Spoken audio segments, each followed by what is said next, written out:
Welcome everybody to tonight's event, Grounding Intuit, Intuit. And I am so excited to have all of you guys on this call with me. Some heavy hitters, as I like to call you all, and those of us that are new to the whole process of what this word intuition is.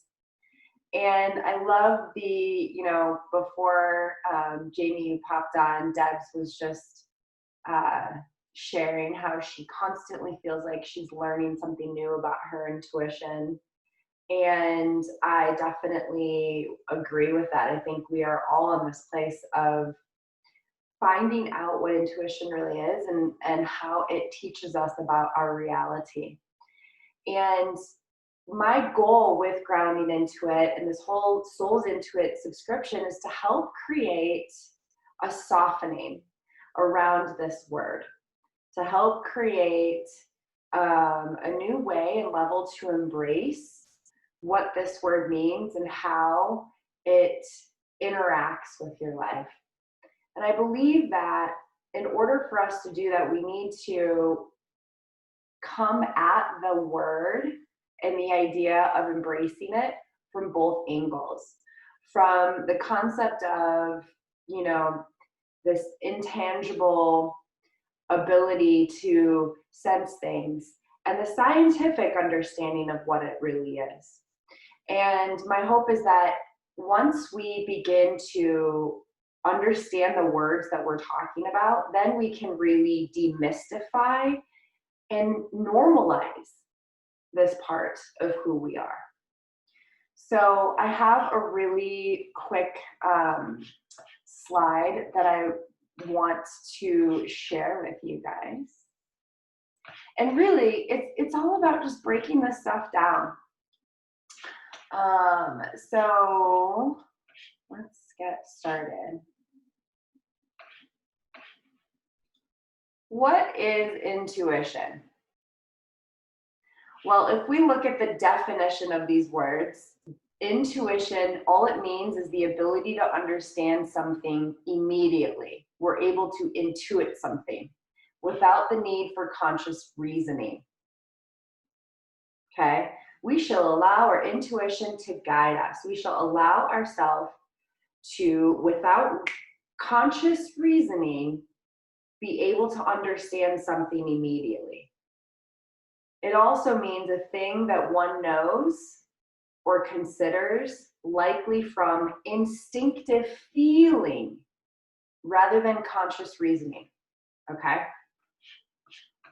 Let's look at another big word, conscious. So what does it mean for us to be conscious? Conscious means that we are aware of and responding to our surroundings. That's all that conscious means, right? Having knowledge of something. We are conscious of the extent of the problem. We are aware, right? We are conscious of intuition. And reasoning, let's break that word down. What does reasoning, conscious reasoning mean? This word keeps coming up in these definitions. It's the action of thinking about something in a logical, and look at this word, sensible way. He explained the reasoning behind his decision at a media conference, for example. So again, it's the action of thinking about something in a logical, left brain, sensible way, okay? But what does extrasensory mean? Well, that's residing beyond or outside of ordinary senses. What are senses? What are our senses? Let's go back to realistic, okay? Is that in that last word? No, this sentence. So having or showing a sensible or practical way of what can be achieved or expected. Jobs are scarce at the moment, so you've got to be realistic, okay? Or representing familiar things in a way that is accurate or, and I put this word in big words or bold letters, true to life. Realistic means representing familiar things in a way that is accurate and true to life. Okay?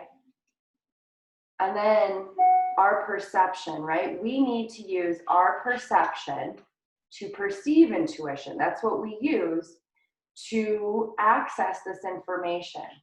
And all perception means is the ability to what? See, hear, or become aware of. So what are we doing here? We're using our senses, through our senses. Okay? Well, what does sense mean? It means the faculty of which the body perceives. So we're using our body to perceive external stimulus, right? All these words are going back into the ability to see, smell, hear, taste, and touch. Okay? So when we look at the word psychic, look at what we have in here. We've got relating to or denoting faculties or phenomena that are apparently inexplicable by natural laws, especially involving telepathy or clairvoyance. Okay, so let's look at these words. What does clairvoyant mean? A person who claims to have supernatural ability to perceive events in the future or beyond normal, here's that word again, sensory contact. And looking back at what a medium is, we're using ourselves as an agency or a means of doing something. Using the latest technology as a medium for job creation. Telepathic, what's that big word? The communication of thoughts or ideas by means other than the known senses. Okay, so are we seeing a theme here, you guys? What are this level of intuition? Where does this stuff really stem from?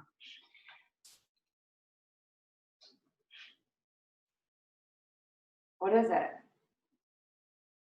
Deb's gonna answer. She already knows. Well, it's just drawing from the quantum field, basically, from the universe, from everything that we're connected to, which is everything, but on a more sensitive level than just the gross physical senses. At least that's my take on it. Yeah, and realistic, right? That word. Mm-hmm. Representing familiar things in a way that is accurate or true to life, right? And what is true to life? Our ability to have senses. That our body has a consciousness that is aware and perceives things outside of it. So do you believe that everybody has intuition?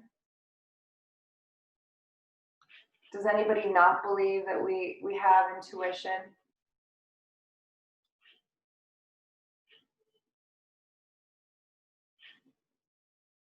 No? We have 2 more joining us. 3 more.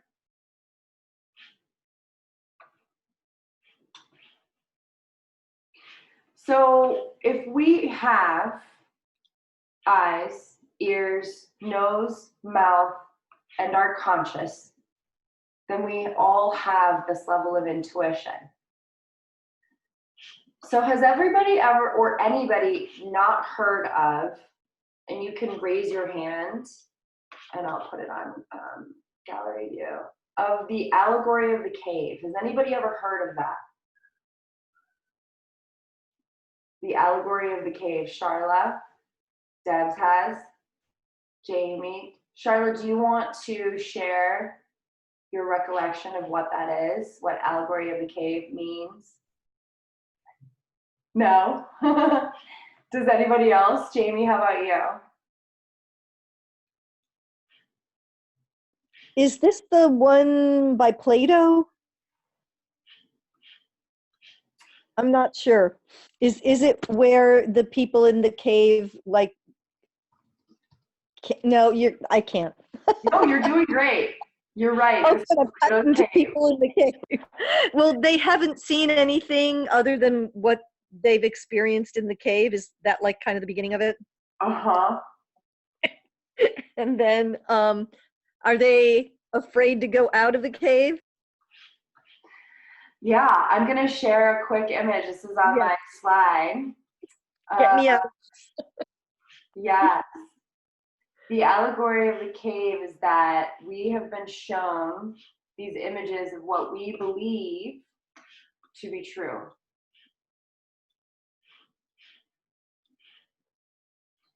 Right? So it speaks of ignorance of humanity trapped in the conventional ethics formed by society. Okay. Our society, raise your hand, friends, if you were taught about intuition. No. Laura, were you taught about intuition? Was that brought up in your upbringing? No. Okay. So was it normal to talk and know about intuition? Go ahead, Laura. Were you going to say something? Yeah, I was just going to say that, like, in regards to fear, though, we teach, if it doesn't, you teach little kids, if it doesn't feel right, then you don't go there, and that there are some aspects of intuition that I think are reinforced, but it's never, I mean, if anything, it's discouraged on a really developed level, because a lot of times it contradicts what the churches are teaching us, and it also it challenges authority. It keeps people from having authority over us. If you have the power to develop your own intuition, then anybody in a place of authority, like teachers or priests or anything like that, aren't going to have as much control over you if you can be more intuitive. But maybe you were going to say that. Yeah, I mean, in other words, yes. I mean, how many, I guess that would be my next question. Has anybody had an experience with intuition and it being rejected around religious beliefs? Debs, you're waving? Yeah, absolutely. Virtually my whole life, but especially from early childhood on. I mean, some of you guys already know my story, but seriously, at first, my family thought I was just, highly creative and imaginative kid, and they kind of, thought it was cute. But then, growing up in a very strict religious family and community, and going to a parochial school, talk about being shut down really quickly with punishment and with fear-based tactics. I mean, seriously, I was told I was going to go to hell if I, kept talking like I was, because those things, alternately, I was being told the things that I was doing weren't real, that it was made up, and seeing that it was made up, or it was of the devil, or something evil. So I had to stay away from that. So there's all this demonization of the gift. And like Laura was saying, it makes perfect sense. You can't control a population or a group or a community or a relationship when someone has complete validated sovereignty, that they already know what they know, right? So you keep someone off kilter and keep them believing that the words of truth have to come through them or some other mediary, and everything else is untrue, then that serves that authority. So yeah. Absolutely. Does anybody else want to share about their experience? Because yes, Charlotte, you're muted. Hi, can I share? It's Mia. Hi, Nia. Hi. Hi. Yes, I see your hand raised. And then Charlotte, you'll go next. Okay. Okay. So in terms of intuition being accepted in my religion. So my background, I'm Hindu.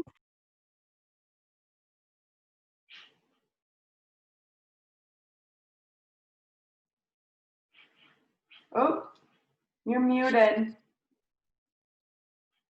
We can't hear you, Mia. There you go. Okay. Did you get what I said earlier, or was that? You said you were Hindu? Yeah, so I was saying that I'm Hindu, and my background's a little different because like Eastern philosophies kind of respect the whole third eye and psychic abilities. It's seen as kind of like a gift. And so it was kind of encouraged too, actually, growing up. So it's very different from Abrahamic religion, so Christianity, Islam, Judaism, where it's, kind of, you're demonized, right? Like it's seen as the work of the devil. But with us, it's, well, the third eye chakra, it's part of the whole chakra system, right? The whole concept of chakra, including the word, is Sanskrit, Hindu origins. Meditation, yoga, all these have had like such an influence in spirituality. And so so just like I grew up, my mom would tell me, I remember always telling us, look within, meditate, if you had some sort of psychic awareness, it was seen as like, oh wow, right? Like she's developed her third eye. So a very different way of looking at things from like, Abrahamic mentality. Just wanted to point that out. Thank you for sharing that, Nia. Can I ask you where you're at in terms of your intuition, and do you have any questions or anything that we can address tonight for you? I don't know if, I don't think I have any questions. My intuition is pretty strong. It is pretty strong. I've been told this by just anybody. If I, go for tarot reading, psychics will constantly tell me this. And I know it's strong because a lot of the times, like I'll just know things before they happen, or sense things, and even people, even the environment. I tend to know if like, certain people are not going to be the right energy for me. If someone's feeling something, I feel it. So I'm very empathic too. But more my issue would be that I need to ground. And I've tried. I do grounding every day, like visually, drawing in like white light, going into, Mother Earth and all. But it doesn't really, for me, my adrenals are so sapped. And if you've got severe adrenal fatigue, it's really difficult to ground, because though your kidneys and adrenals are part of your root center and your power center, and if your adrenals are zapped, you really can't ground well enough. You're all over the place, so I don't know if you can help with that. But Well, thank you so much for sharing that, Nia. you're welcome. Charla, how about you?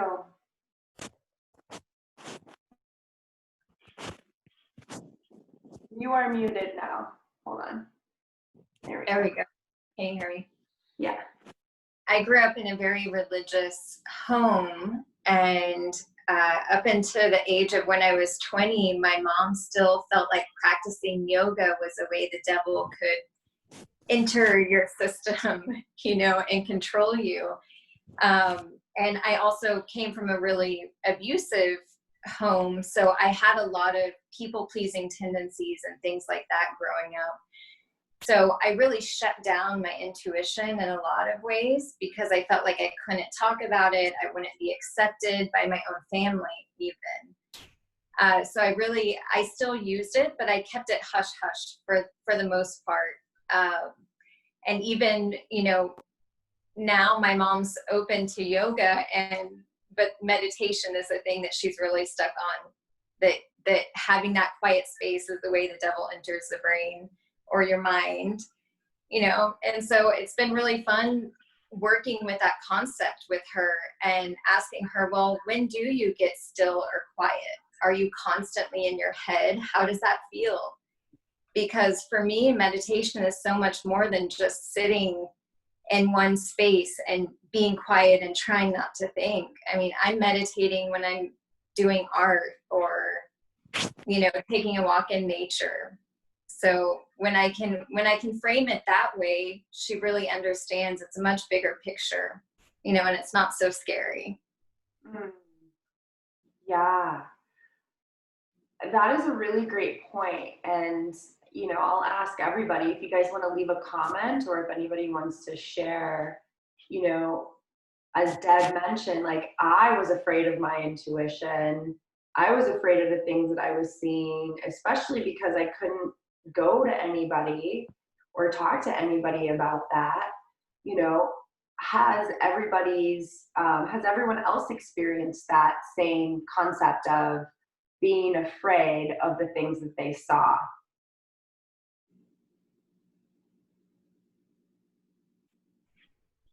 And my next question to you, I would love to hear you guys leave a comment, or what is it? How does your intuition communicate? Do you see things? Are you empathic, or do you get a feeling?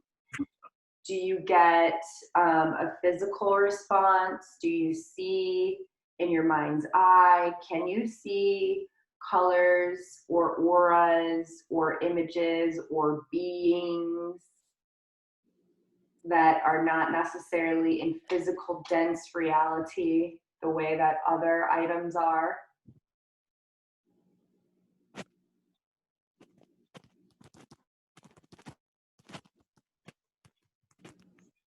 Yeah, I'll just start the conversation because I know some people are a little bit shy. But Mm-hmm. for me, I have all what we call the clairs. I have all the clairs, and then some. I don't even know what to call some of it. But so when I was a little child, it was all it was just live, so I couldn't tell the difference, for instance, between what was physical reality and what was perhaps astral or even above.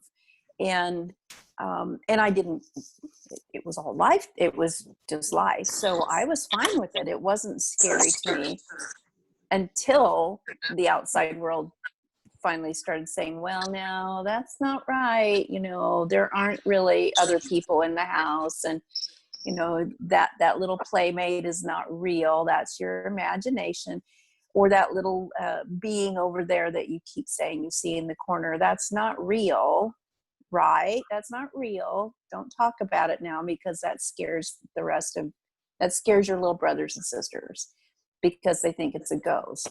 And you know, so I didn't have a contextual foundation for making the determination between the realities. Now I do have it, my skills are honed more so that I can say, you know, that isn't a third dimensional being, or that isn't, what I'm seeing is not happening right here in my personal focus. I'm remote viewing it somewhere else, or, you know, having an out of body experience, or, you know, like when I'm working with someone energetically and I start to get movies, but they're not movies, they're full blown. I smell the smells. I feel, you know, I call it telepathy, everything. I get all the information. And it's just like being in their skin and experiencing it.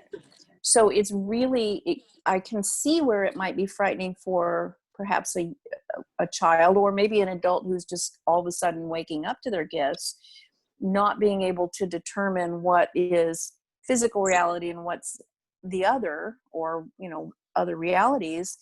And actually being afraid of being called in, you know, mentally unstable, because that's what we do. We tell people, oh, well, you must be having a psychotic episode, or you're hallucinating, when in fact they're not. And I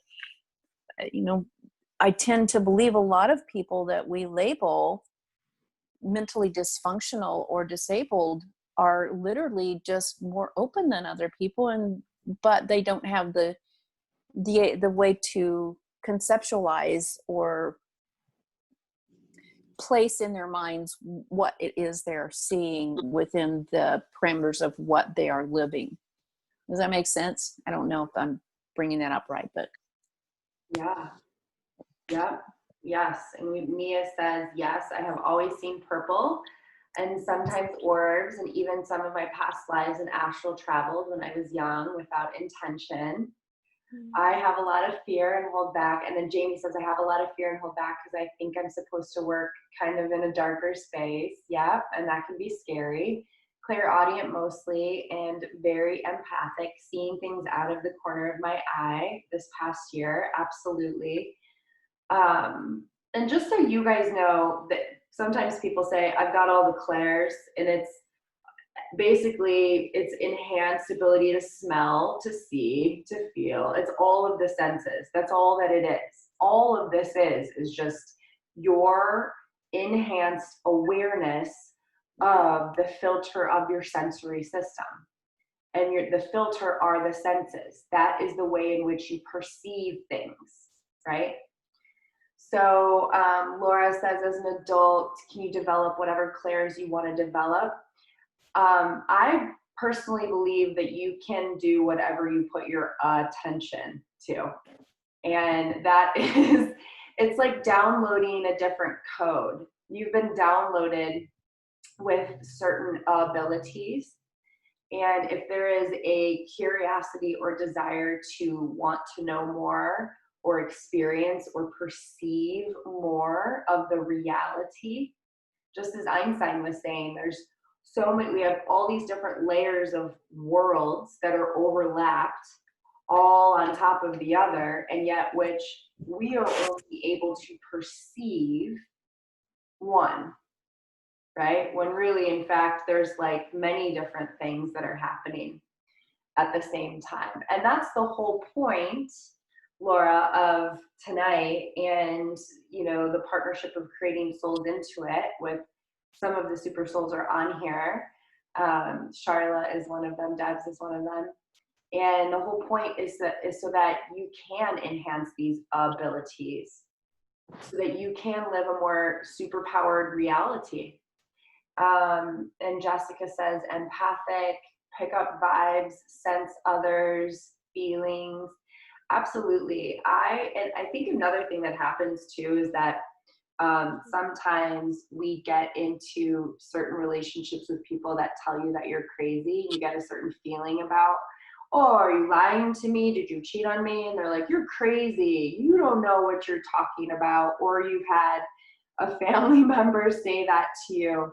So it starts to we basically start checking out of trusting what we are perceiving. And we are being constantly told that what we are perceiving isn't quote unquote true. But what's very interesting about that is, for me personally, and maybe some of you guys want to share, Jamie says, I see images, feel in my body, just get a knowing, yep. Is that when I felt like I was crazy and something was wrong with me until I started embracing my gifts and abilities. I mean, yes, I was operating with life, but it wasn't until I started validating the things that I was perceiving and experiencing were actually true. I started to feel more comfortable in my skin. I started to feel more awake and alive and excited about life. Does anybody else want to speak to that? Those that are and have been working as healers and light workers? Alex says, she said he thought I was a little schizo. I think he's coming around though. My mother-in-law, like the second time I met her, she looked at me and she was like, you're a witch, aren't you? I was like, yes, I am.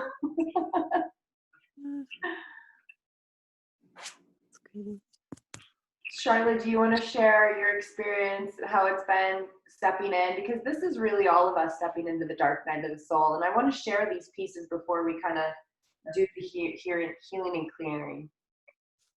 Sure.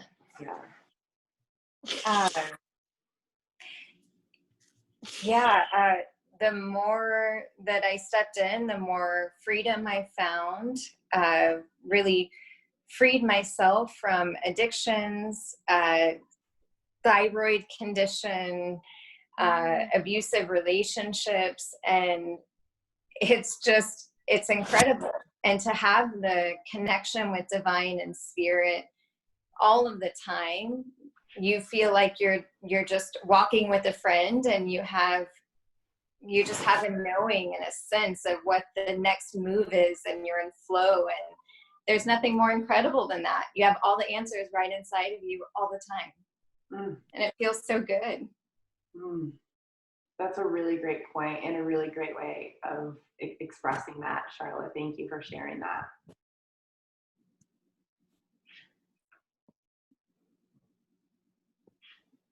Anybody else want to share before we move on? Jamie said it makes her feel at peace. I think that's a really great way of saying that. I feel more at peace, and I think Charlotte's saying that too. It's like, even when things are uncertain, which is like now in basically everybody's life on the planet, there is this place of being able to relax into the unknowing, because intuition comes without having to know, right? We're not using the logic side. There's the other part of physical reality that we're leaning into. So that's beautiful. Okay, so what I want you guys to do right now is let me give you a session, a little healing. I'm going to do, for those of you that don't know me, I use the platform of shamanism to go into multidimensional reality to access information from your guides, yourself, and my guides, to assist you in releasing where there might be any constriction. And when I say constriction, it has to do with maybe emotional states, psychological states, beliefs. These are all big words that hold you back from fully embracing your intuition, fully trusting, right? Letting go of the fear of what and who you and your reality will look like if all cylinders are firing in your reality. And being okay with letting go of, the control of how the chips are going to fall, who is going to be in your life and who's not, what type of financial abundance your reality will feel like when you let go and allow, right? Because intuition has everything to do with the Midas touch. It has everything to do with the law of attraction as well. And this is beyond getting a really awesome VIP parking spot at the grocery store. And that's a really quick question I want you guys to answer. Has anybody been able to manifest something really big? Yeah. Can you guys want to mark that, share with us, or if anybody wants to verbally share, you can.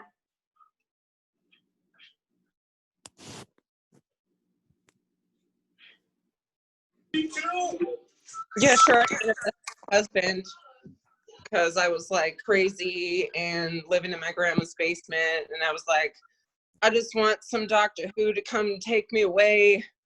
So I answered a Craigslist ad, and there Alex was. We've been together.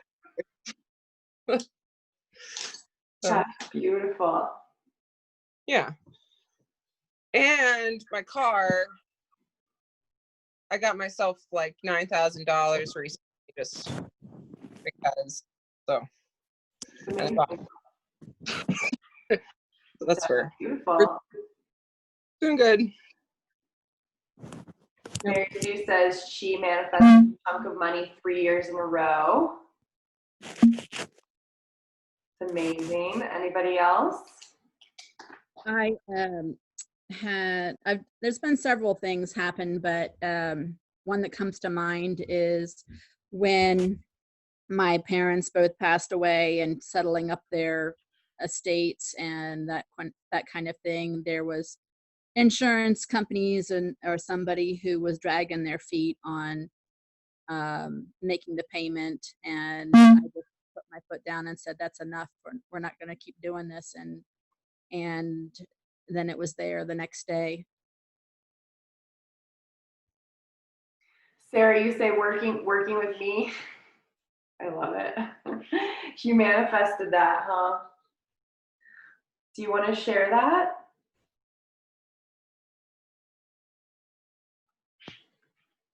Sarah, you don't have to. You can say no thanks.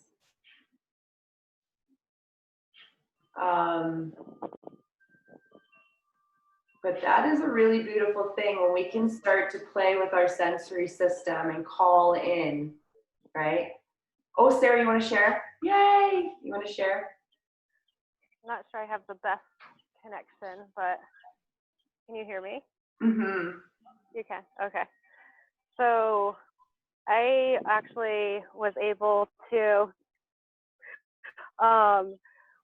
well, first get introduced to Raven about a year and a half ago through like a mom group meetup thing randomly, and then was blessed to be able to have her as my healer and teacher. And at one point through the process of, I believe it was Soulpreneur Society, working with her in that, I had this moment where I was like, you know, I just have this feeling like I'm going to be your, like apprentice. You're going to be my mentor. Like we're going to work very closely together. And not that I'm necessarily going to be like your assistant, but I'm going to be like you're going to like take me under your wing kind of, and I'm going to be like your little like a little chickadee kind of a thing. And yeah, soul's into it. Woohoo! I'm getting to work with Raven on this project, so super exciting. Yes, that is. It is really funny how that all happened too, because we had kind of taken some space. A lot of moving parts had happened, and then it was like perfect timing. So that's a really great point. Yeah. Yeah. And, you know, I've had just so many different scenarios with clients like that, where I'm just at the point where I just show up and I do what I'm told. I'm supposed to post something, I'm supposed to do something, okay. So, and that's what I'm so excited about, is because when I am activating my intuition, I get excited about what I'm doing. I get excited about living, because I'm allowing myself to express my truth. And whether that's you turning into a light worker, or you allowing yourself to use your intuition within your vocation. Like, for example, I'm interviewing a woman who is a neonatal nurse that speaks with babies. And she communicates with them and helps them. She always knows when one's going to pass away or when one needs something. And so, you know, that's what this is about, is that we are able to trust and use these extra senses so that we can become superpowered with our purpose and our path. So the way that like I said, the sessions work, it is so cool, is that I hold on to this really big clear quartz crystal, and I close my eyes and I'll put on some drumming music, and all it does, the drumming music, it just helps me to check out my left brain and allow my right brain to just be fully open and accessed. Am I able to see this stuff outside of that? Yes. But what this does is it creates a ritual and a really powerful calling in. And it also gives you permission and me permission to go there in a very integral manner. And so I don't see anything that you're not ready to see. And information, because this is a collective healing, it will come in for the collective. And actually, Mary Sue has been in a session where I have said, playing the piano, there was a point where I was like, I'm getting and you were like, and I was like, and it's with the right hand or something like that. And then Mary Sue was like, I've been trying to learn that. After the session, she shares, I was trying to learn that with my left hand. And then another girl that was in the group was like, that was something I had to practice when I was a child. So stuff can come through like that, that it's like one word, but it means different things for each one of you guys. So, and maybe some of the information isn't for you, but it is for your spirit. We'll see. I never know how the information comes through. Just like Deb's, I'm the vessel. So I'm like, you know, I feel things, hear things, get a sense of things, and I try to translate that. I'm kind of the channel in which I try to communicate as clearly as possible the information that comes through. So all I ask for you is to just be in a relaxed state and trust that whatever information is supposed to come through to help you, it will. So at this point, I want you to just close your eyes and to just center in with yourself, your physical body, and begin mulling around the intention that you have in your heart and in your mind, in whatever way regarding your intuition that you're ready to start grounding into. And perhaps clear and heal anything from your past that shut you down, that turned your intuition off, that made you afraid.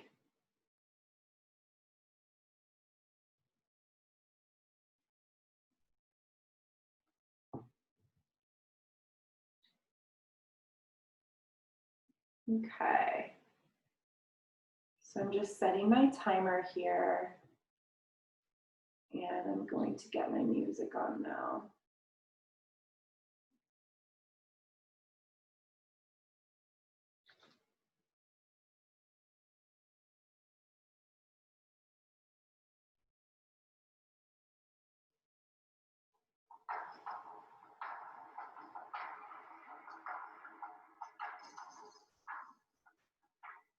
Okay.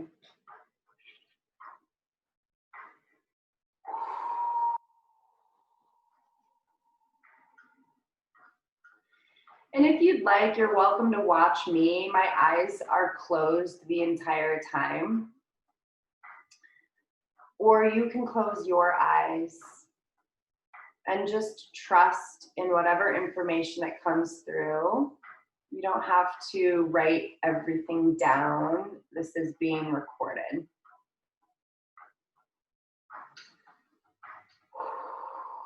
Spirit guides, guardians, ascended masters, please join me. Power animals, directions, elements, please step in. All right, so we make our way to the sacred tree. We bring her an offering. We ask that we may enter on behalf of the group, and we are granted. We make our way through middle world, lower world, and out to the galactic space. And I call out that I'm here on behalf of Laura. Let's go down the whole list. Debs, Elaine, Jamie, Jessica, Laura, Mary Sue, Mia, Sarah, and Charla. And we're looking for any soul parts, any helping spirits, any messages that are ready to come through at this time. Given that, we are looking to create a deeper, clearer connection with our intuition, our superpower abilities. What is it that we need to know, do, see, feel, or heal in order for us to have clear alignment, trust, belief, and ability to communicate with it and understand it? And please with ease and grace. So as I was going into the space, I was being shown a skunk. So we'll take a look at skunk power animal, and then blue jays. I was being shown blue jays, and it kind of feels like it's like I'm being shown Cinderella. Cinderella, in the old-fashioned 1950s or 1960s, very old version of the Cinderella. So I'm going to ask what this is about and why they're showing this to me in this way. It's almost like they're showing like the cartoon. It's like outdated. you know, like they're using this as like a reference. You guys know when you look at old cartoons and you see how lack of like detail and clarity the old cartoons used to be, as opposed to now we have like HD television, and it's almost as if like when they first started coming out with those TVs, I don't know about you, but for me, it was as if like I felt like I was on the stage with the audience, like watching. And so they're bringing this through as if our ability to perceive our intuition is old, like the screen is old, the cartoon of it, right? Or the drawing, the animation is outdated. So this piece jumps into the crystal. They were indicating stuff around the stomach, like there was anxiousness, nervous energy, as they were showing me the blue jays. And so they're bringing that back up. So I'm going to ask what this is about and why they're showing this, or I'm perceiving this feeling in the stomach in this way.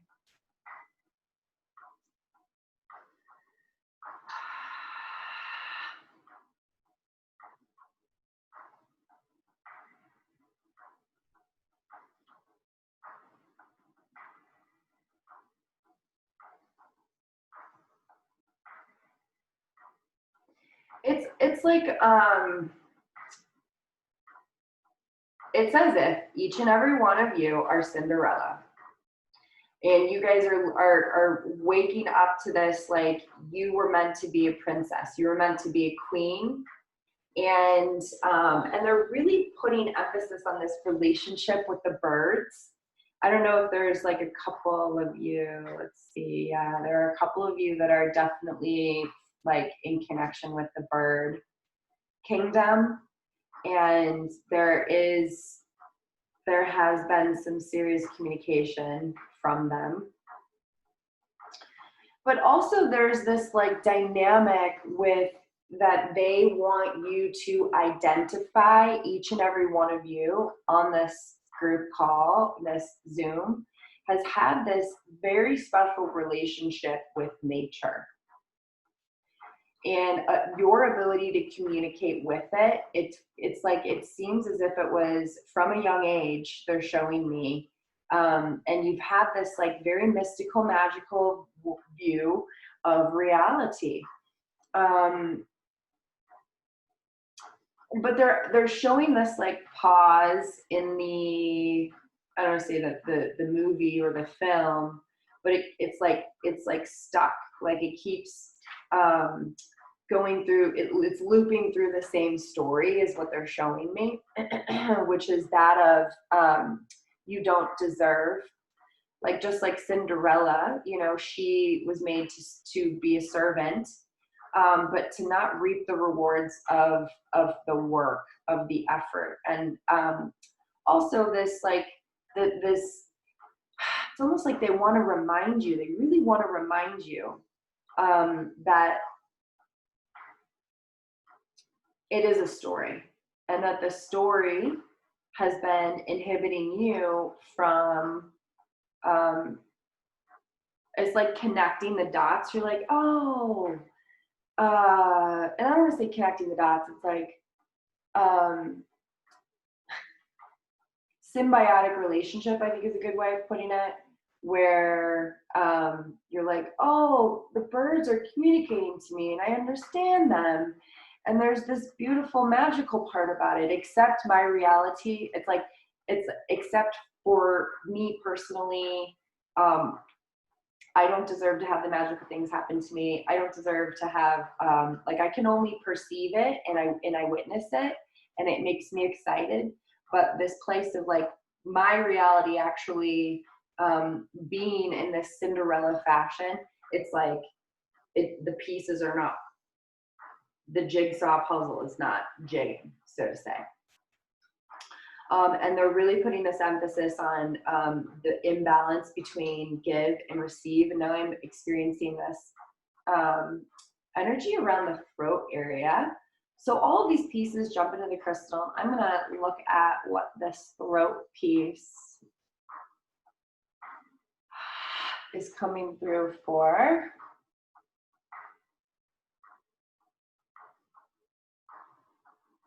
It's almost like they're showing me like a rock is in the throat and they're taking it out.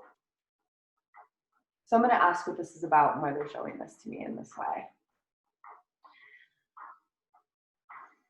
It just feels like removal of energy, removal of staled energy that was inhibiting your ability to communicate, to ask for something that you are looking to receive. Like you're not even asking for it. You're not even going there, they're showing me.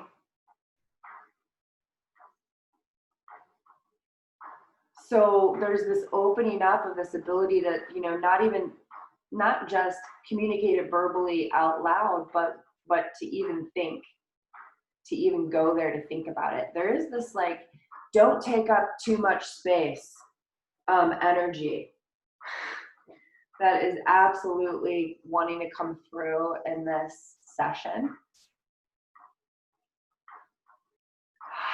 So I'm gonna have my guides come in and work with your guides to start working on the physical body and allowing like relaxation in the physical body. And definitely it feels like if this is helping to relax in the throat and almost like around like the area of allowing yourself, this is going into feeling, allowing yourself to feel. And I'm seeing what they're showing me is like, you know, somebody's taking their arms and they're wrapping them around their own arms as if there's this reunion taking place with the self. And it's almost as if this like what they're showing is like you're creating this internal alignment. I'm hearing like the higher self with the spirit or the soul is wanting to create more union in the physical body, be more present in the physical body. This is creating so much tightness around the throat, y'all.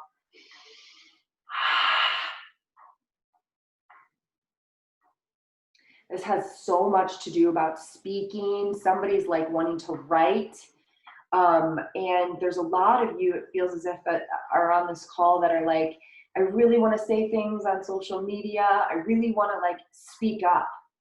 There's this place of speaking up that it feels like there's just this like knot that's being removed on the right side. But there's a lot to do with writing and communicating that is really wanting to come through. And now I'm getting this tons of energy. Like this opening on the throat is actually helping ground you physically more so in your body and relax the nervous system.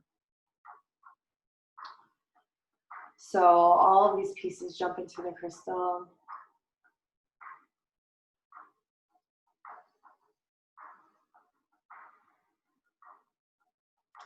I don't know if there was somebody that was a lifeguard, or I'm getting like lifeguard energy, beach vibe. I don't know if there's this like, don't be weird, don't be intuitive, just be, you know, in a bathing suit and do what everybody else is doing and look cool, kind of like fit in mentality. But that feels like there's some messaging wanting to come through for one or a couple of you about that.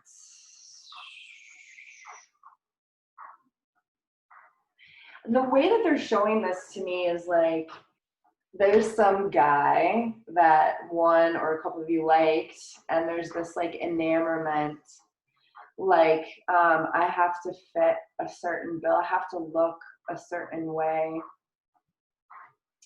And so almost as if there's been like, we shut that part of us down so that we could fit in to this cookie cutter idea. And this really feels like it's from the 70s, getting 70s vibe. I don't know. I hear the word 76. So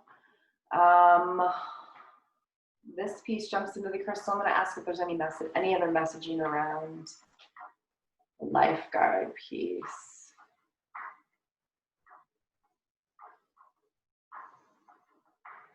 Whoever this person is, it seems as if there's this shyness to you, or was back then, really shy. And I'm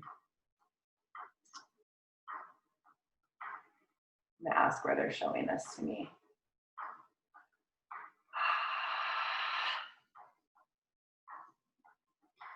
Yeah, these are just layers that are being dissolved. They're just like, it's like almost like they're just bringing these screens to the forefront of the mind so it can, memories can help create resolution.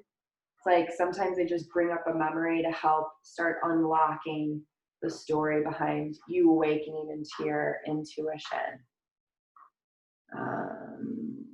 It's a really big emphasis. There's with this guy that keeps coming through actually.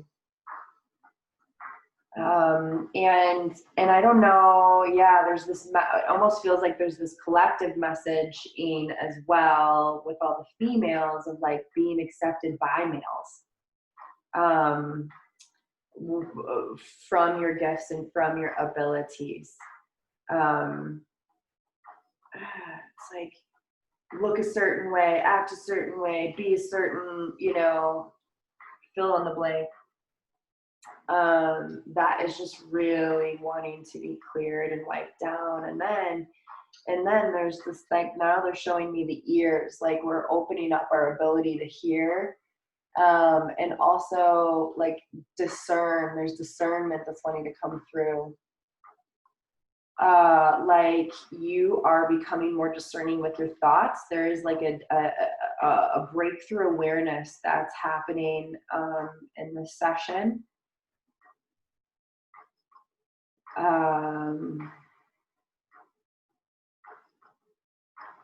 So interesting the way that they're showing this to me, and they're going back to the birds. Like there's birds in the ability to hear. It's like everybody needs to pay attention to the birds. They want you to become very aware of birds. There is like a tonal tuning taking place with the way that they are chirping at you.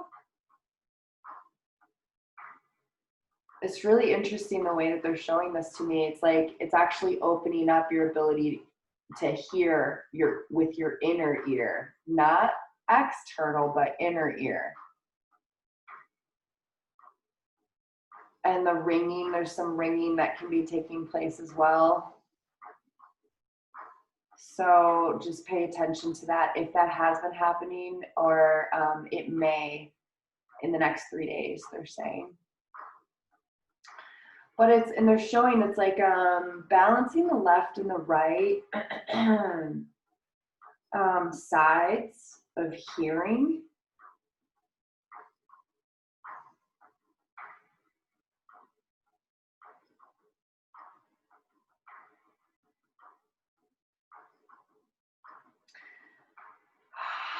Now they're showing I'm getting this like stern man voice.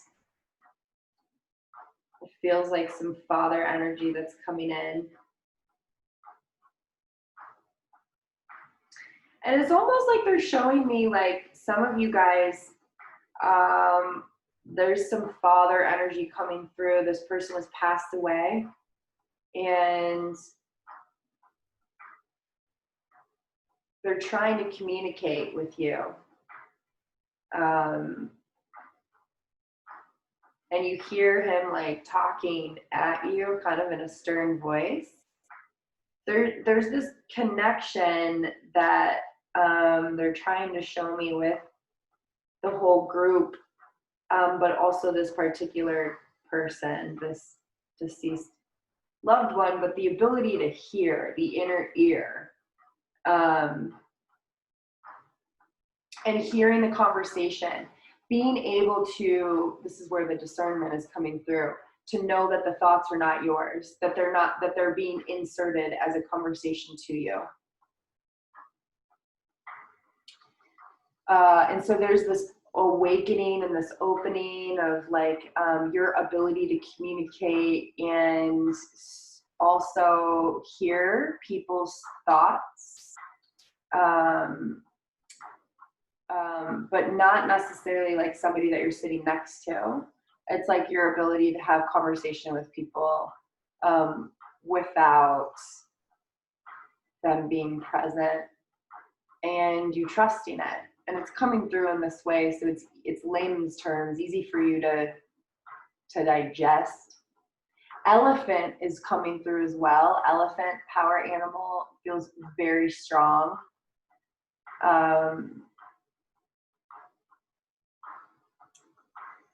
So this piece jumps into the crystal. All these pieces jump into the crystal. I'm going to ask what this elephant is about. The way that they're showing it to me is like it's silhouetted, like it's a black silhouette of an elephant, and it almost looks like it's a stencil.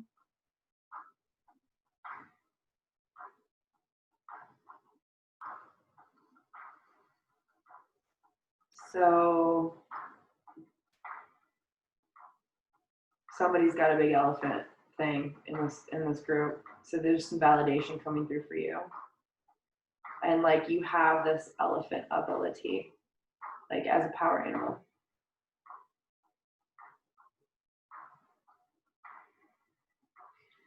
So this piece jumps into the crystal, and then the angelic realm is coming through as well. They're showing me like one like arm is lifted up at the sky, like flying. Somebody's been getting into dreaming. Your angels have been communicating with you through your dreams. And someone's been real curious about there's a lot of work that somebody is doing in the dream state. All of you guys are actually going to start having more enhanced dreams, but like the ability to navigate your dreams in a waking state. Many of you are getting very close to being awake while you are sleeping.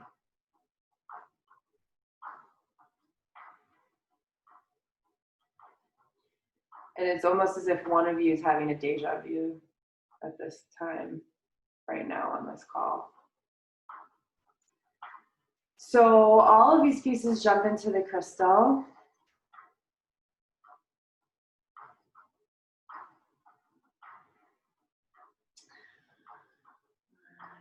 Let's see if there's anything else that wants to come through. Turkey vulture. There's somebody that's really, really intelligent in this group, like really, really, really, really smart, super brainy, science-based, very, very like, I just am being shown piercing eyes and very, very enhanced perception, very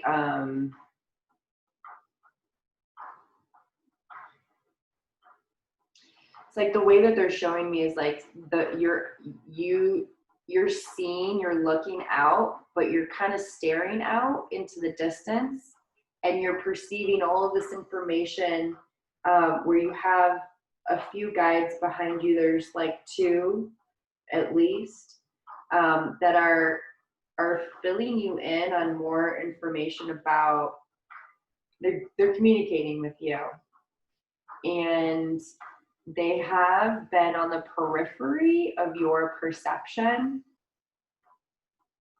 And there's this merging taking place between the science and the spirituality in your life right now that is causing you to like merge the two.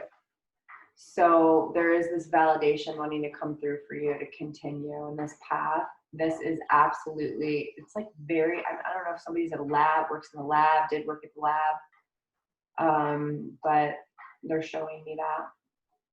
So all of these pieces jump into the crystal.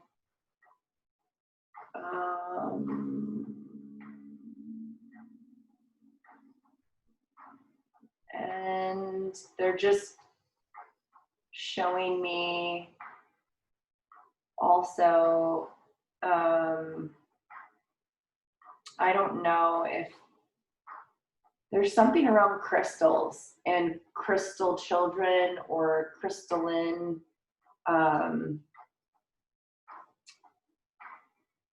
access. So some of you guys have been playing around with crystals, curious about if they activate. You're like, this thing, does this really work? But they're like trying to get you to realize that you are actually the code to unlock it. So like you giving yourself permission for the crystal for the power to be activated, or not just be activated, how do I say this? For the crystal's ability to be turned on. It's like pushing the button. It's like tiger's eye, give me strength, right? They are wanting you to know that there's this, you giving yourself permission for the stone to receive the power and for it to be lit up. It's like there's something about the hands coming in for 2 to 3 of you, and like you activating the crystal, trusting in your ability to activate the crystal. So this piece jumps into the crystal, and now I'm getting this weird energy around my left eye and some pressure. And then they're showing me somebody like in a black cloak. So I'm going to ask what this is about and why they're showing this to me. And I think this is coming through as like I'm getting, again, this energy in the pit of the stomach, like this fear of going into the dark, fear of going into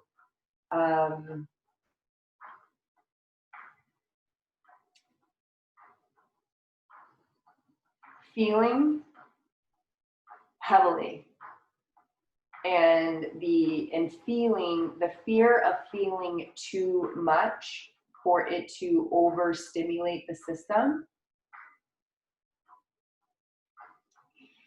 And I'm getting like really hot right now. There's a really big emphasis that on the physical body that's taking place. I'm gonna have my psychic surgeon come in and do some work on each and every one of you. And I'm also gonna be doing some long distance Reiki,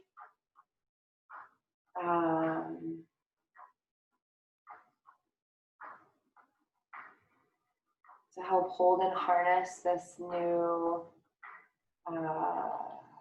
understanding of yourself and ability, as well as, it's like they're showing me potholes, like you're afraid you're gonna fall, you're gonna walk and not notice, you know, where you're walking. And so now they're showing me heart center and this like invoking faith and this ability to keep looking forward and trusting in the direction that you're being led.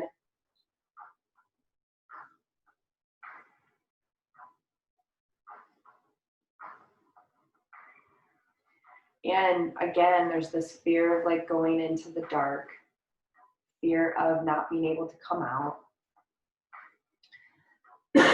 And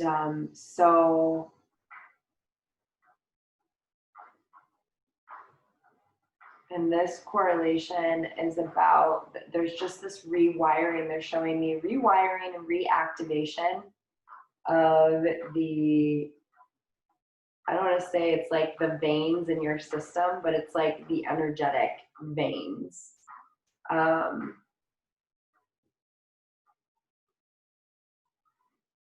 So the way that they're showing this to me is that some of you are going to be feeling very wired. some of you are going to be feeling very tired, and to trust in whatever it is that your body is calling you to do, because you're getting, your coding is shifting, so to say, and your ability to hold and harness and feel emotion is becoming greater. So to trust in the ebbs and the flows in the next couple of days that you'll be experiencing. And so all of these pieces jump into the crystal. I'm going to have my guides take us back from where we are to where we began. We're moving out of the galactic space through lower world, middle world, and back into our bodies. I'm going to blow these parts into the crown of your head and into your heart.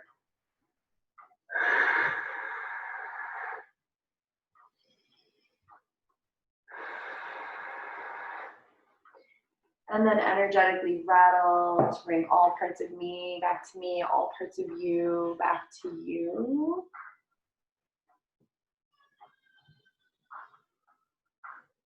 Okay.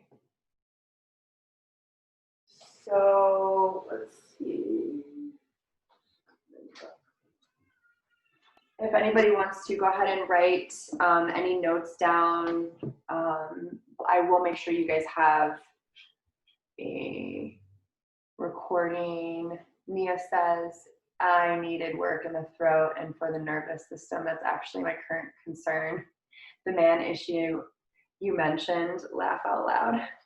Oh, funny. So before if anybody wants to share, I do want to read what did come through as far as power animals.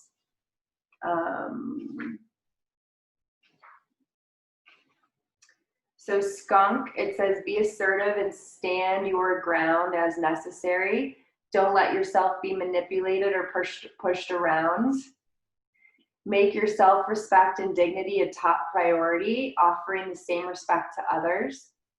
You're taking yourself far too seriously and need to relax, play, and trust that everything is all right.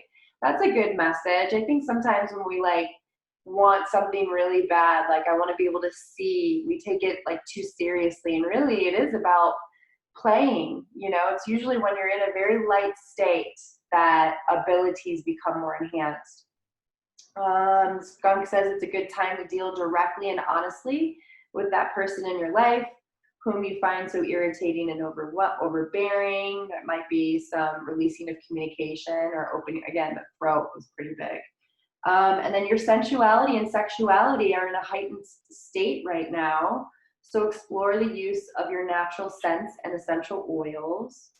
It says call on skunk when you're feeling the need to defend yourself, but don't want to be aggressive in doing so. Your self-esteem and your self-respect have hit a low, and you want to regain good feelings about yourself. Dabs, almost all of that is me. You're missing a sense of playfulness and wonder. Call on skunk when you're, you're missing a sense of playfulness and wonder, so you're exploring new avenues to recapture these elements in your life. And there's someone you need to confront about something that's uncomfortable, and you want to do so with courage and calmness and without doing any harm. And you want to decide whom you can trust enough to let close and whom you should keep at a distance. And then bluebird.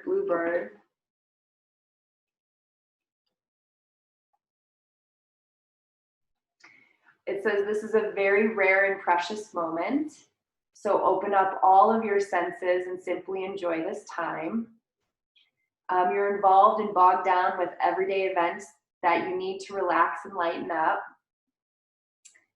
Take a risk and speak your truth so that special someone rather than holding back, whether expressing positive or negative feelings. Take some time to spend in a large open space, such as a meadow, and do a walking meditation there. And you're coming into your own in many different ways. So welcome this milestone with a relaxed sense of confidence and happiness.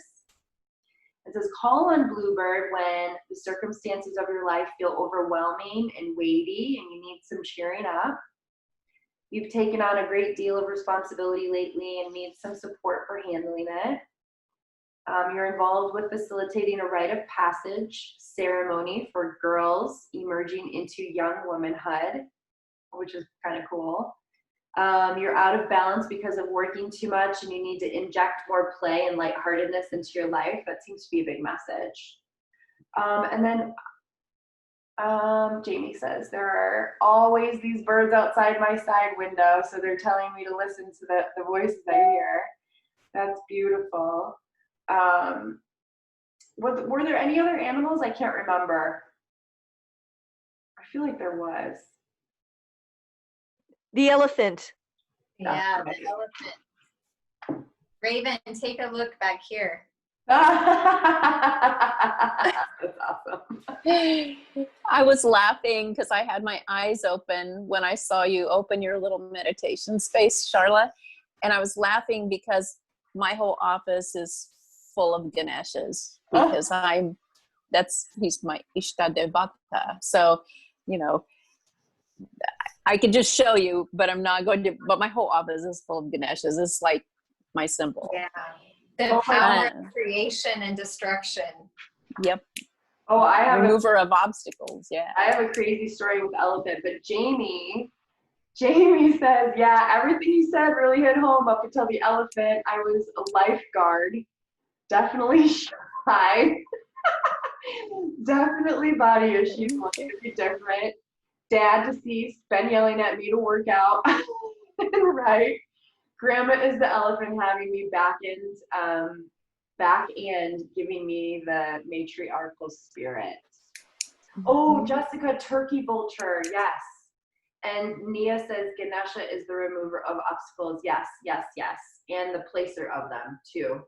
Okay, so elephant, make it a point to be of service in some way to the young, elderly, or those less fortunate than yourself. Do not let anything stand in the way of attaining this goal that is so integral to your purpose. I have goosebumps as I'm reading that. You have the determination and persistence required to overcome the current challenges you're faced with. Again, a wave of goosebumps. This also says trust your senses. Do you guys see this messaging coming through? Play and trust your senses. And if something in your life smells bad, take the necessary action to do away with it. Remain loyal to those closest to you in spite of anyone questioning their integrity. It's a good time to renew your sense of connectedness to the divine. Call an elephant when you're feeling alone and isolated from any sense of family or community, and that can absolutely happen when we're, stepping into this place.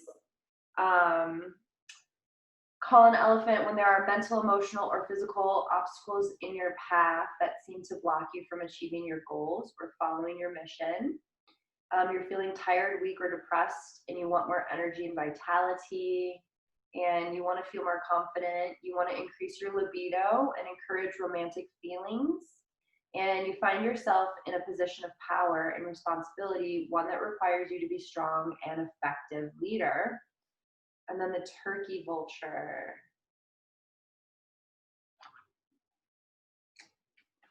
Okay, turkey, it's important to transcend the focus on your own needs to consider the greater needs of the whole, such as your family, community, or the world. I feel that big time, you guys. All of us are really being called to step up into this greater version so that, and this is what I have found, and I don't know if anybody else wants to share, but in my life, the more that I have moved through the stories and the illusions that are not true about myself and my reality that are pertaining to my childhood and my upbringing, the easier my life has gotten, the softer my reality has been. And I'm not saying that my reality has been perfect, it hasn't, but it's definitely gotten softer. Okay, turkey. All right. And also, I want to say, not just that softer, that was that last piece, but I've been able to really be in service with my gifts. I haven't been running around with all the silly dramas of my life. Like that stuff, I don't have that type of drama. So also, you're about to receive a gift of some sort, material, spiritual, or intellectual. That could be anything from winning the lottery to a simple gift, such as witnessing a beautiful sunset. Volunteer your time and selfless service for some organization that you want to support. And then it says, call on turkey when you're feeling overwhelmed or disillusioned with materialism, your own and others, and you want to break out of this way of thinking and acting. You're feeling prompted to donate your time and energy to a worthwhile cause but are not sure how to go about it. You're feeling some financial distress and need some additional supplies in order to meet your physical needs. You're planning a giveaway ceremony with friends, one in which each person donates an item or items that they're willing to give to others in the group.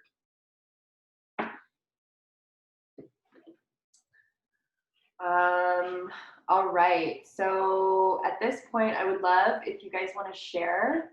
If anyone feels comfortable, Jamie, you shared some, but if anybody else wants to, I love hearing this stuff. This is like my favorite part of it. Charla! What I want to share really quickly is last week I just received a message about Cinderella, actually the old cartoon. So, and the message was for everyone. It was a group message, and I was thinking about making a post about it. And the message is that you don't have to be a Cinderella who attracts all the animals and they just come and sit and like sew your outfits for you, or a Snow White, you know, who's like the queen of the forest, to be in touch with your intuition and to receive messages from spirit and from the animals. You just have to pay attention and cultivate that awareness. Because for me, my message from a hawk might be different than what Raven's is, you know, because through time, I've just developed this personal relationship with what that means. So what I do is I pay attention to, when does the hawk come to me? When does it visit me? What's the message here? And, you know, I get that with rabbits and roadrunners and all kinds of things. So it's here for everyone, truly. Well, that seems like it was kind of accurate. That Cinderella thing with you. Cool. Thank you for sharing. Anybody else? Yeah, Debs, please. Yeah. Okay. I wasn't kidding when I said almost all of that was me. Seriously. You started out with the birds. My two main spirit animals are the owl and the hawk. They have they're two different technologies, but owls show up, especially when I'm doing my ET contact work, especially with groups.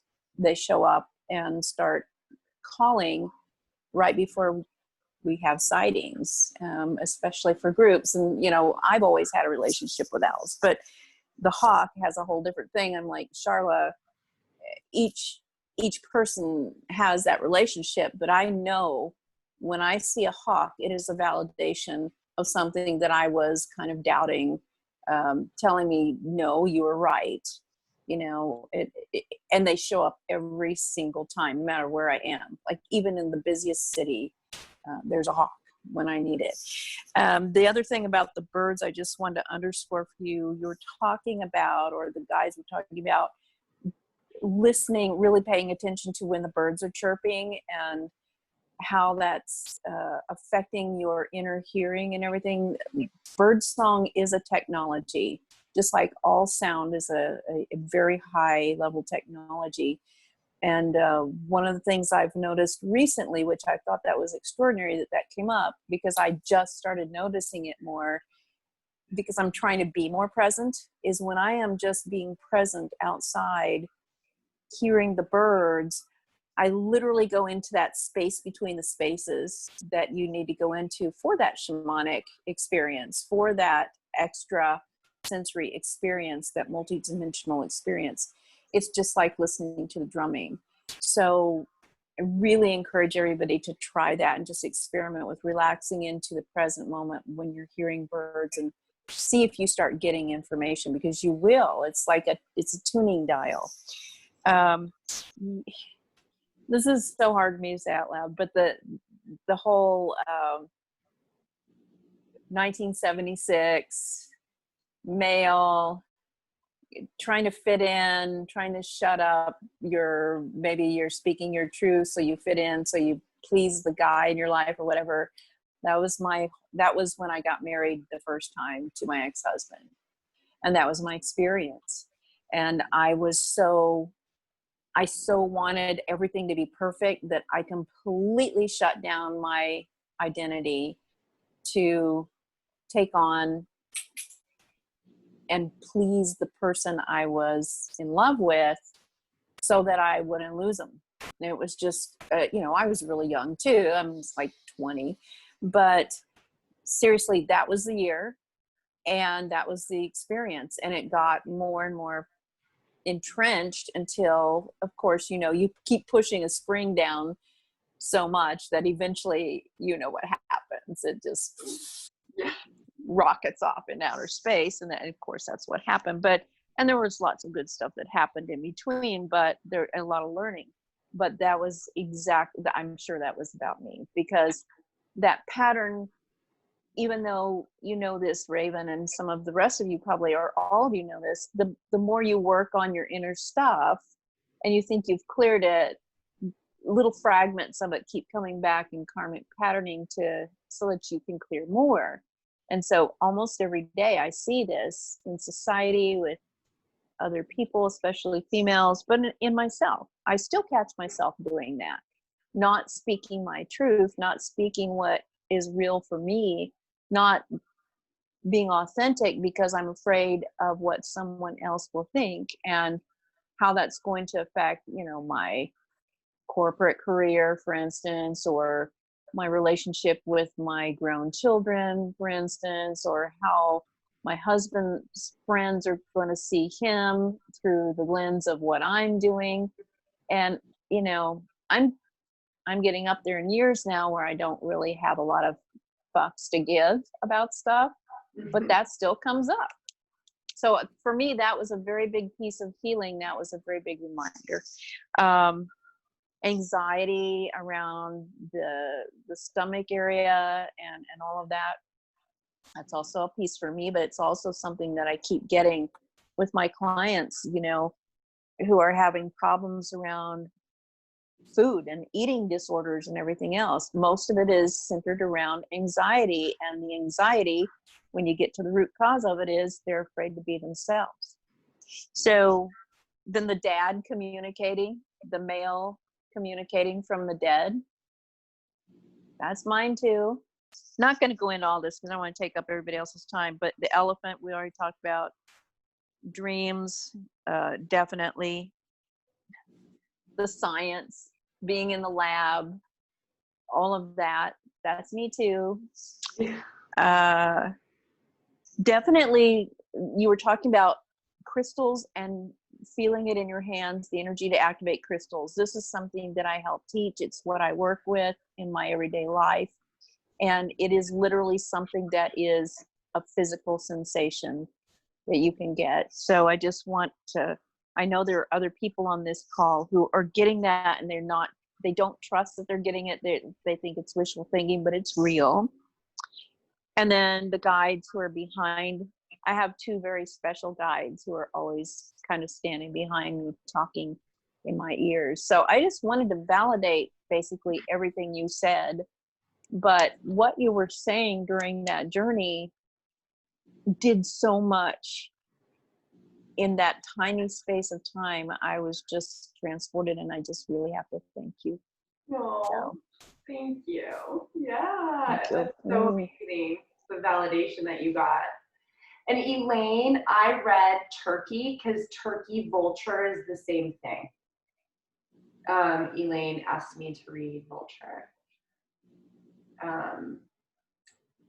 And then, yeah. Anybody else want to share their experience?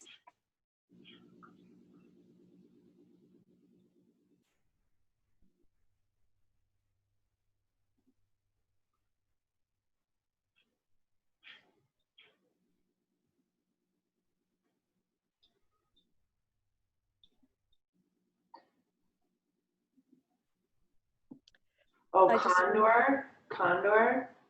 Look up Condor, Sarah.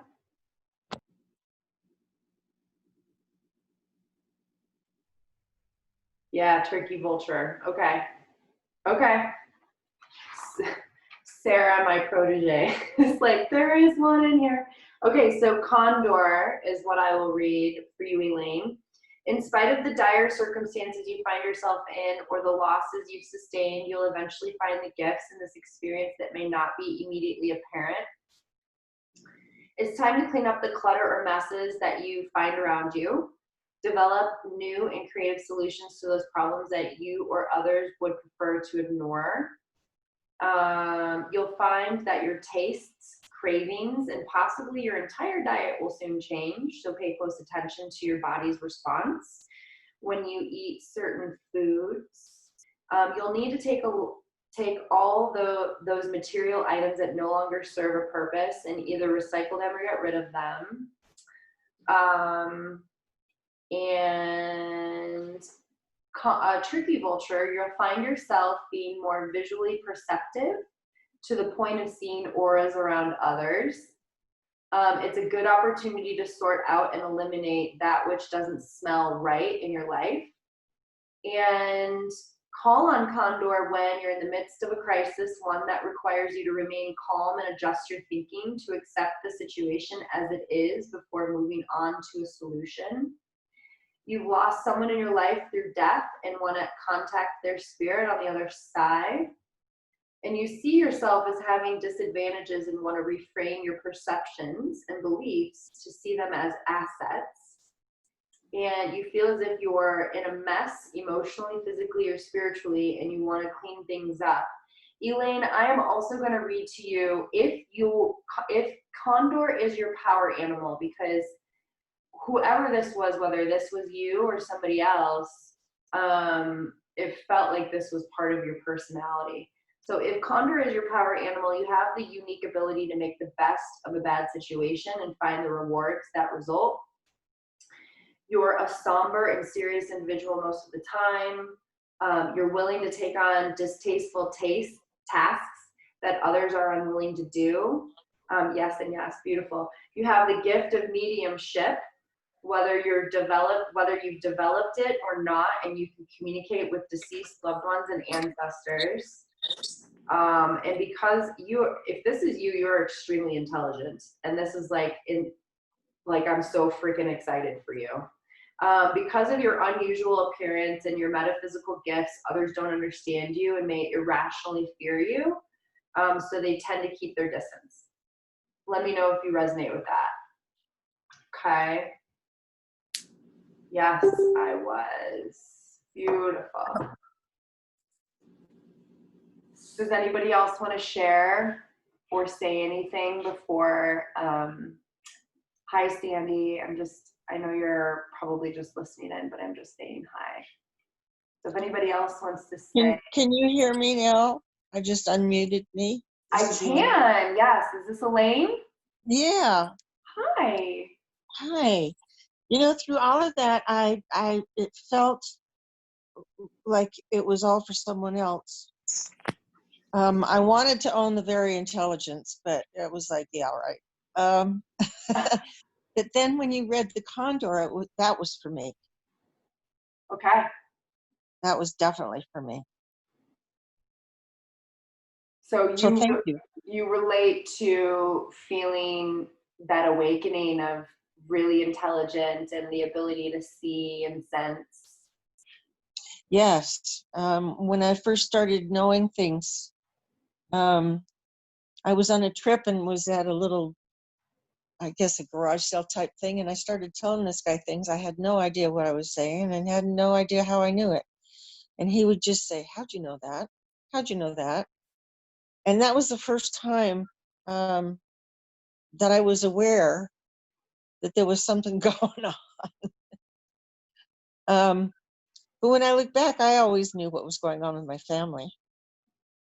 You know, I always knew. I felt it. But since I've been seeing clients, I get knowings, and I know what to say, and I know what not to say, and I know, and I do get seeings. I can see their past lives. It's pretty cool.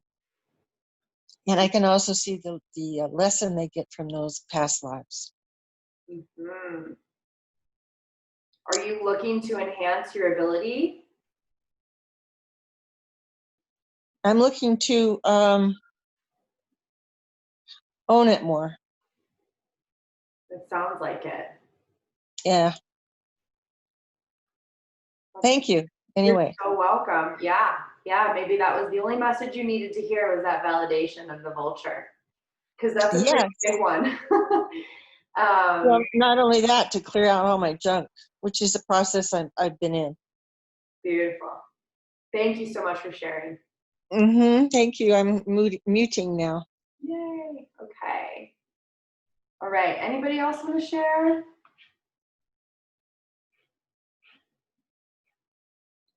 Not yet. No. Okay. And Jessica says, I like to hike and trail run, and I'm always anticipating what birds I will see. I say hello to them. I get excited to see birds. I also mimic their song, and they sing it back to me. It's so fun.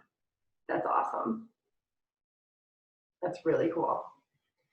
That's great. All right. So I want to leave you guys with a couple intuitive hacks that I don't know if those of you that have been playing around with opening up your third eye and your ability to see, but also to release the patterns that are no longer that are harming and holding us in this pattern.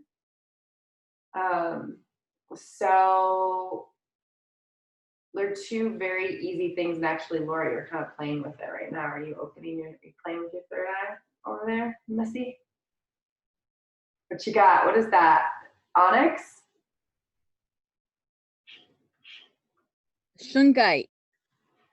I just at fair this last weekend. Very protecting, and stone of truth. That's beautiful. Yeah. All right. Well, I want to leave you guys with two really fun, very easy tricks that helped me activate my ability to see, but also my ability to see the untruths, see the patterns, right? And that in itself is a huge awakening. When we see things that are not true about us and about our reality, it shifts the other senses, right? So, as Laura was playing around with, you can take both of your thumbs, bring them to prayer, and go right up to your third eye. So if you think of like a triangle, right up at the brow in the center of the forehead. And you can even put your hands like on your desk or table, and then close your eyes. Relax your brow. Relax and soften the eye sockets. And create a circle in whatever rotation, whether it's forward or backward, you're starting clockwise or counterclockwise. Just keep the eyes closed and just begin as if you are kind of clearing out the third eye and the muck, and just pay attention to what you notice with your eyes closed as you do this. And then reverse the rotation, start going the other direction.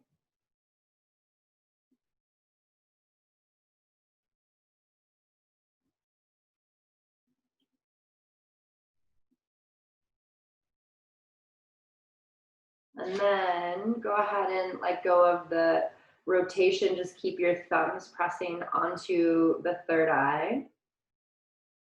And send your breath into that sensation where you're feeling the pressure in the third eye. And it doesn't matter if it's through the nose or the mouth.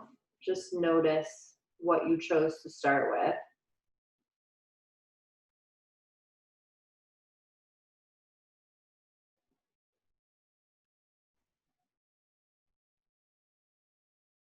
And if you haven't already tried breathing through the nose, do that now.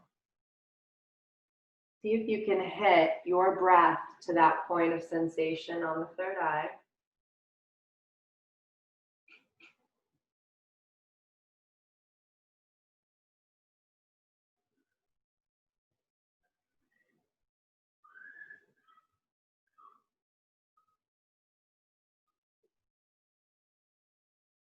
And then go ahead and release your hands, keep your eyes closed and just observe.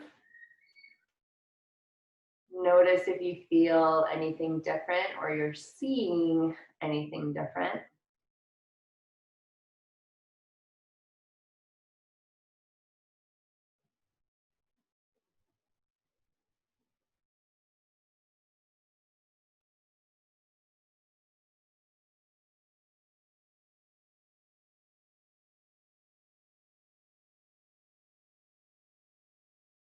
And when you're ready, go ahead and open your eyes. Now, if you want, go ahead and write down or verbally unmute yourself and share. I saw this, I noticed this. If you have a power animal that comes through, let me know, I can read it for you.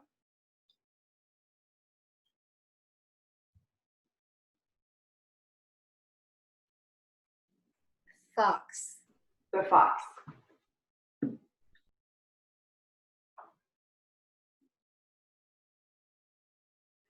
Trust your intuition. And be wary of someone you're involved with who's attempting to trick you in some way. Your intelligence and ingenuity are more useful right now than confrontation and righteousness.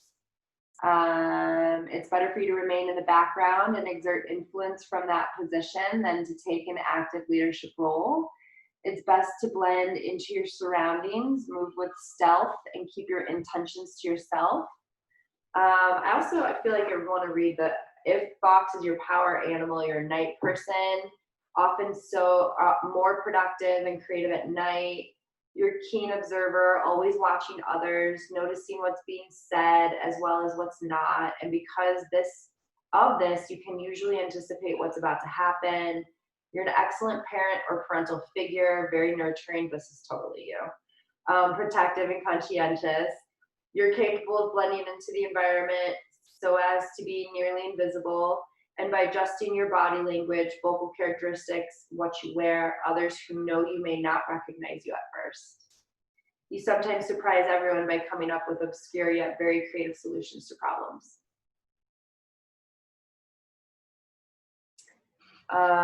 Anyone else?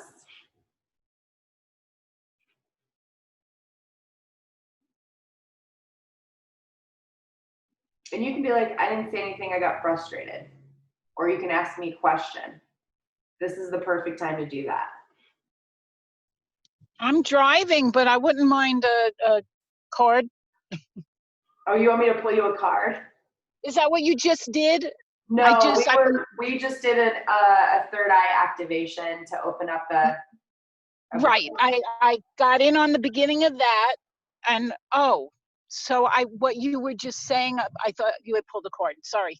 No, somebody saw a fox when we just played around. Okay, I missed that part. Anybody else? No worries. I saw a forest full of songbirds. That's so cool. And I felt like I went into the center of the sun after I did the reverse rotation. Like all I got was this bright burst of orange and heat and motion. Did you see what Jessica posted? What about a glowing, pulsating red, orange, yellow sun? Wow. Oh, that's cool. She goes, haha, me too. Sarah goes, oh my God. You guys, you see, this stuff is like, we are all connected. Anybody else want to share? Obviously, the more that you share, the more like there's validation in your own personal experience. It's Elaine. I'm still feeling the rotation in my forehead, in my eye, which is really weird because usually I experience my third eye rotating like from the top of my head, spinning. But now it's rotating up from how do you explain that? The way you did it, from my forehead around. Beautiful. It's still rotating. I feel very strongly called to remind all of you the power of breath. If you have not practiced yoga or, you know, are just getting acclimated to it, it's called prana, and it's not the clothing store, for those of you that are wondering. Prana and apana. Prana rides up, apana rides down. And so there is actually energy that rides with your breath. So I don't know if that is an aha moment of connecting, or maybe another shift that may have taken place because you chose to connect the breath with the attention on the third eye. Okay. Anybody else want to bring anything else to the forefront?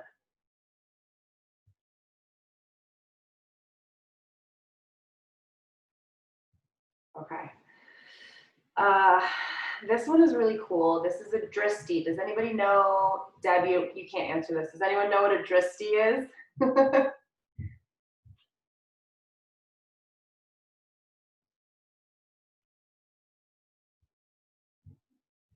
Do you want to say? No, Nia says no. That's awesome. Gaze, correct. Drishti, D-R-I-S-H-T-I, drishti. But it is your gaze, okay? Now we think what we focus on expands, right? What we put our attention to, our perception on, right? So to take this another step deeper, what I want you to do is you are going to keep your eyes closed, but I want you to gaze down at the tip of your nose. So you're going to look like your eyes are crossed, and you'll feel a little bit of pressure in the eyes as best as you can. I want you to relax them. Keep your eyes, your physical eyes, focusing on the tip of your nose, and what you will do is you'll begin to notice another horizon of view that is above that. Don't try to see it. Allow yourself to be aware of it.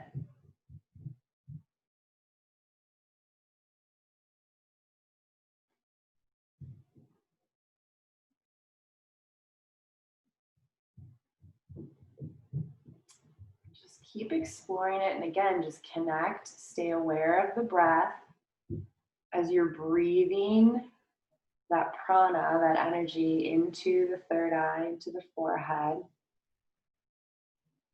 That energy is shooting from the bottoms of the feet all the way out through the third eye. And every inhale, you're allowing your third eye to open, to expand.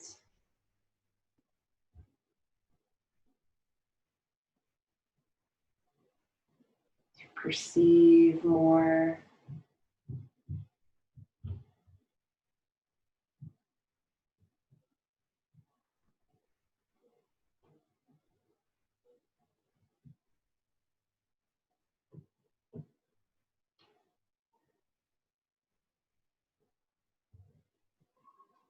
And when you're ready, go ahead and open your eyes. Write anything down that you see here.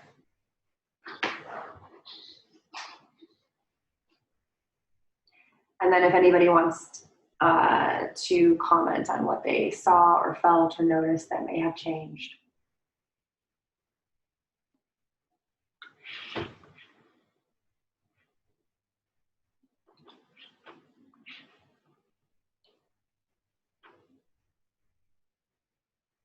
Cassette tape.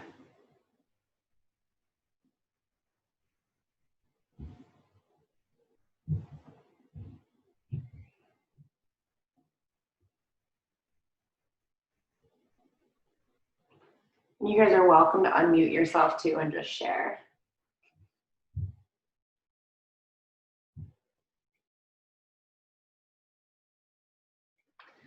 Awesome. I saw myself as a fierce, powerful tribal warrior. That's amazing. Deb saw a forest outline.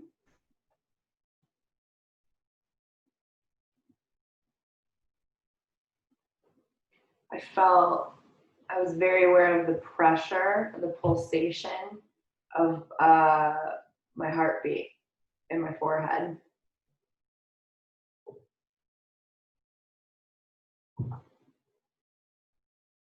It's great.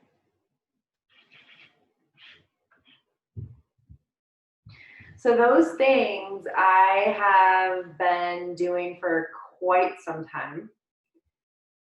And it's a very easy thing that you can do right before you're going to bed. And as you're waking up, it's something that you can do, you know, even when you're trying to find an answer or solution to a problem.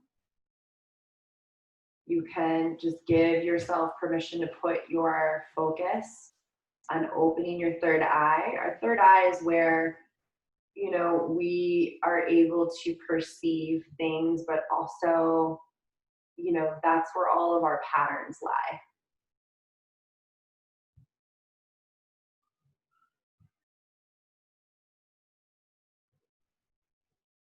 So when you give yourself permission, you say, I want to be able to see more, maybe that cassette is a very symbolic meaning for Sarah, or there's literally a cassette that she's, you know, that she was going to watch or listen to.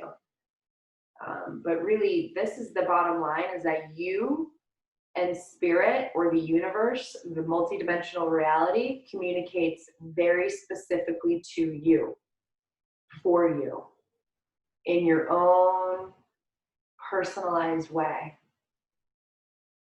And it's up to you to start giving yourself permission to allow those things to come through and to trust them. And so I hope tonight you have received some validation or an even deeper level of confirmation that you are not alone in your curiosity around what this thing called life can really do when we turn up our ability, our senses. You know, just as an example, it's like if we grew up in a screaming, you know, upbringing where there was a lot of noise, we might have shut our ability to hear things down and turn deaf because what we were hearing was painful to our system. So it's very much correlated, as Deb was referring to earlier, it's very much connected. Our ability to use our intuition and trust it and access it has a lot to do with, you know, the stuff that we have given permission to open up and maybe have shut down because of the stuff from the past. So this really is about your personal awakening, not just like, can I see cool things? Right? Because what's the point of seeing cool things? It's like, hey, I got a stupid human trick. It's like, great, what are you going to do with it? You know, what can we do with it? When it's actually directed towards something. Just taking a space to feel so good, soul nourishing. That's right. Thanks for holding this space tonight. You're so welcome, you guys. And we have 3 women here on the call, myself and Charla and Debs, that are part of this Souls Intuit experience that probably all of you guys are on the community page. We are starting the subscription in just a few weeks. The free week starts on Monday, and it entails tips like this, tools like this, webinars like this with me. It involves psychic yoga, physical practice to help access and open all of these other intuitive abilities, on top of special workshops that these other gifted healers and light workers are going to be teaching and educating you guys about. We're talking from reading auras to making contact with our star family and extraterrestrials. And so tonight only, I'm offering a special of the entire experience that is normally $333 is only $279 tonight. So if you guys want to jump on this now, this is an insane amount of material and community support and awakening. So I invite you to join us in this process and lean in. If you guys have any questions you want to ask me after, by all means, friend request me, reach out to me, as Charla, Jamie, Sarah, and Debs know, as well as Sandy. I am in this to support each and every one of you individually in your own personal growth and evolution. That is really what this is about. Is if I can awaken and help assist awaken more of you beautiful light workers to be living your truth and your passion, then you are helping me fulfill my dream of creating heaven on earth. Okay? So thank you so much for the work that you are doing on yourself. Thank you so much for being a part of this circle and holding the space for all of us to explore what it looks like to be supported and be encouraged to let these abilities be expressed. If there's anything else that anybody wants to say before we close, by all means. And I'll pull one card for us as a closing because I just love pulling cards.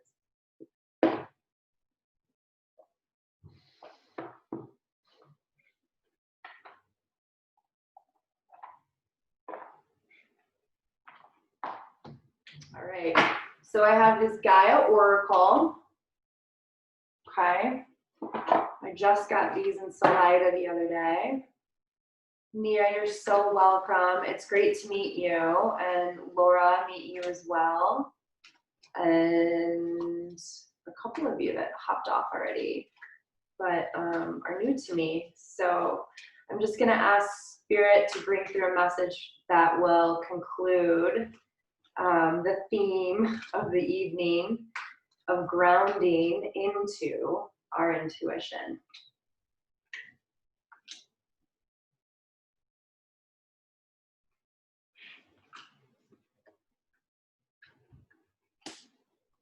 Oh. Yeah. So I pulled 3 cards. I got evolution. It says earth changes, climate changes, transformation.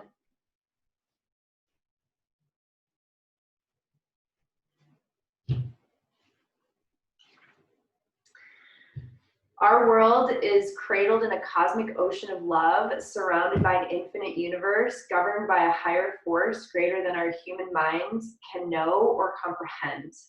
We are forever changing image, forever transforming on our journey through eternity. Yes, the climate is changing, and yes, the earth is transforming, but this has always been so, and this will always continue. Are we governed by a will greater than our own, or are we the architects of our future? This we do not know for sure. But one thing is certain, whether we like it or not, our precious planet will continue to transform. From the stars we were born, and to the stars we shall transform. Be mindful of Mother Earth, be considerate and kind to her, but do not fear her changing nature. For just like us, she is transforming to ever greater light. That is beautiful.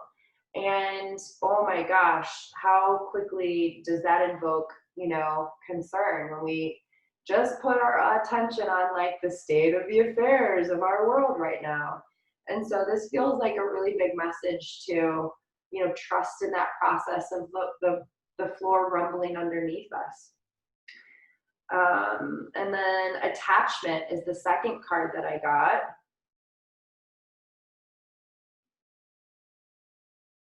It says letting go, restriction, fear. You believe that you are in a situation that you cannot free yourself from, afraid to let go and walk away because of a deep sense of duty, commitment, or guilt. Perhaps you feel that you are hurt or disappointment of someone or disappoint someone if you let go. Whatever the reason, you feel you have no choice but to stay where you are. The emotional attachment is great and the fear is overwhelming. The fact that you have picked this card today is no coincidence. The message is clear. You're being encouraged to face your fears. Do not listen to the fearful voice any longer. Beyond the fear is a space of love and light, which is guiding you and urging you to break free. Trust. Initially, there will be some upheaval, but eventually all will turn out well for all concerned. You owe it to yourself and others. You deserve to feel light and free. Summon the power of love within you and ask it to guide you. And then reflection. Couldn't be any more. Come on. It's okay. I'll finish this. It's all right. So the last card is illusion, self-examination, and distortion. Okay? What you see around you mirrors what you feel within you. Are we seeing a theme here, guys? The chaos you perceive or experience in your physical reality simply reflects your inner chaos and turmoil. If things are not working well in your outer reality, what is it that is not working well within you?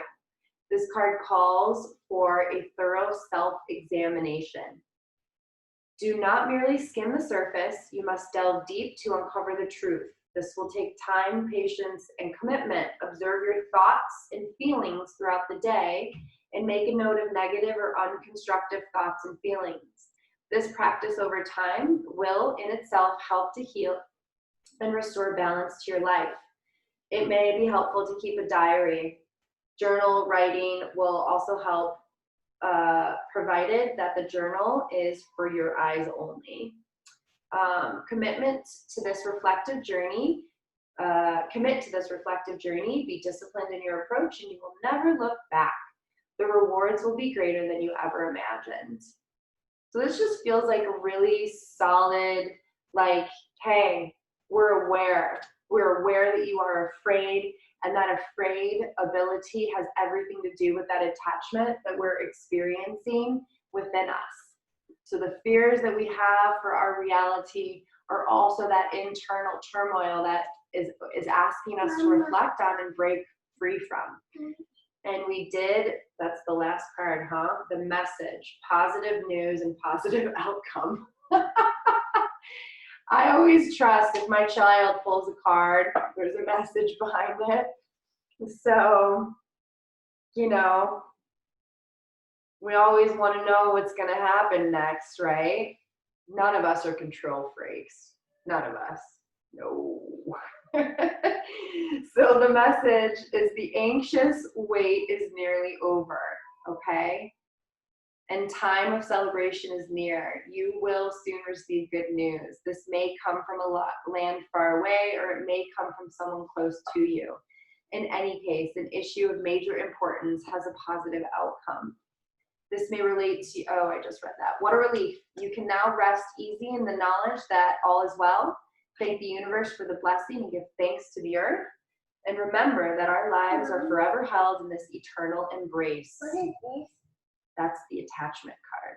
Whether we know it or not, we are surrounded always by unconditional love. And so that's like the cherry on top of the whipped cream, if you ask me. It's like, is this worth it, this whole feeling emotions and dealing with my illusions thing? And yes, absolutely. And those illusions are what's not true. And if we go back and we look at that silly little slideshow I showed you in the very beginning about perception and these definitions about what is true, you guys are ready to see what is true about you and reality and your conscious ability. So thank you guys so much for sticking on this with me. This is my daughter Pepper, who's also a little magician. Very cute, huh? Yeah. Thank you. You are so welcome. Thank you so much, Raven, and everyone. Love to you all. And what a cutie Pepper is. She really is. Thank you so much. Thank you. guys. Love you all. Bye-bye. We'll Love see to you soon. Sending love. And I'll have this recording for you guys. see.